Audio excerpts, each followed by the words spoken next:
第1153章魂手印。行出大殿，萧炎并未与曹颖等人有过多的交谈，径直便是对着一处通往丹塔底层的通道行去。萧炎先生等等。萧炎脚步刚刚踏出，一道妩媚动人的娇声便是在其身后响起，因此他那踏出的步伐只能顿下，偏过头望着曹颖那张妖娆动人的脸颊，笑道：曹颖小姐有事。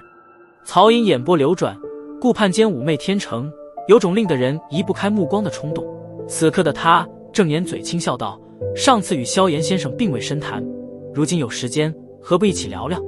听得曹颖居然开口邀请，萧炎眉头一挑，目光不着痕迹地扫了一旁那宋清一眼，果然是见到他，眉头轻轻地皱了皱。算了，我还有要事在身，日后若是有时间再与曹颖小姐聊吧。出来丹塔，萧炎并不想多树敌，特别是还是因为争风吃醋那种事招来一些敌视，因此微微一笑道：见到萧炎拒绝了自己的邀请，曹颖流转的眼波也是微微一顿，显然被拒绝这种事对于他来说颇为的少见，不过他也非寻常人物，心中的想法并未流露出丝毫在脸颊上，嫣然笑道：那可真是可惜了。颖儿，既然萧炎兄弟有要事，那也就不用再强人所难了。丹会临近，我们上次讨论的丹药炼制尚还未完成，不如今日就将它完成吧。一旁的宋清含笑道：哼，那萧炎便不打扰两位了，此次或许会闭关几日，待得丹会开始时再与几位畅聊。见到宋清开口，萧炎也不待曹颖说话，对着三人抱了抱拳，然后便是迅速转身对着通道处行去。对于曹颖性格诡异莫测的妖女，他实在是不想过多的招惹。那宋清看起来不是寻常人物，但按萧炎看来，这家伙迟早也只会被曹颖耍得团团转罢了。瞧得萧炎丝毫不拖泥带水的转身离去，曹颖红润小嘴也是微微张了张，旋即唇角微掀，这家伙倒还真是好玩。别的男人大多都是如苍蝇般的围着他打转，但萧炎却是将他视为洪荒猛兽。有趣。望着曹颖脸颊上那副饶有兴致的模样，一旁的宋清心头却是微微一沉，旋即眼中掠过一抹不易察觉的冷芒。这些年与曹颖的接触间，他几乎都是将对方视为了他的痉挛，绝对不会容许其他男人对其有所沾染。在他想来，以曹颖的优秀，除了他之外，还有谁能配得上他？即便萧炎成为了5大家族考核的冠军，但这却并不足以彻底的让的宋清正视，不论背景还是天赋、实力等等，他皆是有着傲视同辈之人的资格。按照他的继续发展，日后他必然会是丹塔的权势人物，甚至此次丹会他若是得到了冠军的话，丹塔巨头候选者之位也是将会有着他的名字。到时候什么女人不会到手？萧炎，希望你不会成为我的拦路石，不然的话。宋清目光望着萧炎背影消失的地方，眼中隐隐有着凶芒闪过。萧炎自然是不知道，即便是他退避的快，依旧还是引来了宋清的敌视，而且即便是真知道了，在无奈之余，他也只能暗骂一声蠢货。顺着来时的路，萧炎在那如同庞然大物的丹塔之内转悠了将近1个小时，方才回到圣长老安排的住所。这丹塔之内人流也是颇为不小，而且全部都是属于丹塔的炼药师，其中不乏一些真正的大师级人物，说这是藏龙卧虎也不为过。回到住所，萧炎在与小医仙等人打了招呼后，便是钻进了自己的房间。盘坐在房间的床榻上，萧炎略作调息，手一握，一卷淡灰色的卷轴便是出现在了其手中，正是先前玄空子送于他的东西。手掌缓缓摊开卷轴，一股无形波动从中散发而出，这股波动萧炎极为的熟悉，正是灵魂印记所散发而出。摊开卷轴，上面并没有半点字体，有的只是一些略显扭曲的无形皱褶。见状，萧炎略一沉吟，便是握着卷轴，然后轻轻地贴在额头之上。卷轴触着额头，无形波动立刻暴涌而起，旋即萧炎便是察觉到一股信息如同潮水般的涌进了脑袋之中。待得信息的涌入完毕之后，萧炎方才轻放下卷轴，沉入心神，开始整理着那股有些奇异的信息流。整理持续了好半晌，萧炎微闭的眼眸方才徐徐睁开，眼中光芒微微闪烁。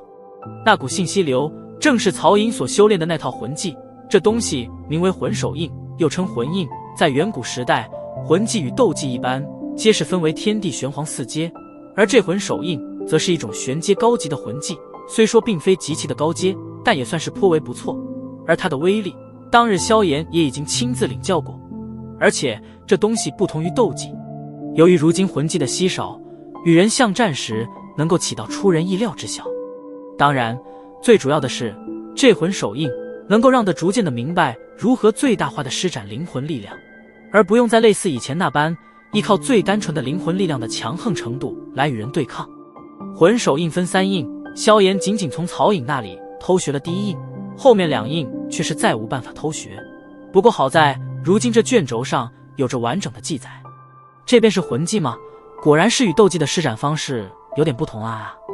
萧炎沉思许久，如果说只有一些少数的斗技会需要特定手印的话，那么这魂技的施展则是必须需要手印的配合，而且在手印变动间，灵魂力量也是需要以一个特定的轨迹伴随着手印的变动而汇聚。但所谓万法归宗，这魂技与斗技大致上也是相仿。呼，深吸了一口气，萧炎心神逐渐凝聚，而其手掌也是缓缓探出，然后开始按照脑海之中的那些印诀开始缓缓地变换着。萧炎的手印转变得颇为缓慢，但其却是一脸的认真之色，眉心间的灵魂力量也是徐徐涌出，然后配合着手印的变化而凝聚着。房间之中，萧炎不厌其烦地施展着一遍又一遍的手印。这种修炼虽然枯燥，但却是必须的，毕竟不管是修炼魂技还是斗技，想要彻底地将之掌握，也是唯有勤练一途。时间在萧炎沉神修炼间迅速流逝，但随着他不急不躁地结动着手印，其掌心处汇聚的能量波动也是越发的熟练。魂之极，必守天灵，那灵断魂。在萧炎心神完全沉清时，一道极为细微的呢喃声也是仿若不受他控制般，悄悄地在其嘴唇蠕动间轻轻传出。在这无名口诀之下，房间内的空间也是微微波动，旋即一缕缕极淡的灵气悄然地从空间中渗透而出，然后徐徐地钻进萧炎眉心之间。这一切的变化，萧炎皆是毫无察觉，他唯一能够察觉到的便是伴随着那口诀的出现，他对灵魂的操控立刻变得越发的顺手起来，甚至连结印间的那种滞涩感也是变得淡化了许多。房间之内寂静安然，唯有着那仿若梵音般的低喃声轻轻回荡。时间如流水，萧炎并不知道，他这一修炼便是将近10日时间。10日内，由于丹会的即将举办，也是导致圣丹城的人流量处于了膨胀阶段。这片辽阔的地域，随处皆是可见无数人流，人流量膨胀了，自然少不了麻烦。不过好在丹塔并非寻常势力，因此对秩序也是维护的颇为完善，所以那最不好的暴乱之事并未出现。但随着聚丹会开始的时间一天一天接近，整座圣丹城都是处于了一种沸腾的状态。毕竟丹会不仅是丹域，而且还是整个中州的一大盛事。无数炼药师心中的梦想，便是为了能够在丹会之上大放异彩，成为大陆之上万众瞩目的璀璨星星。当然，在那沸腾之下，也少不了一些暗流。此次丹会与以往不同，因为3000焰炎火的缘故，众多势力都是派出了麾下的炼药师，看那模样，明显是对3000焰炎火志在必得。而此次的丹会也将会成为无数优秀炼药师毕生修炼的竞技场，一切的修炼都是为了这场丹会。无数炼药师将会在这场丹会之上一争雌雄。而在那全城沸腾中，时间也终于是走到了丹会开始的最后一天。而此刻，丹塔一处房间之中，如老僧入定般的年轻人影方才轻轻一颤，然后徐徐地睁开了那对漆黑双眸。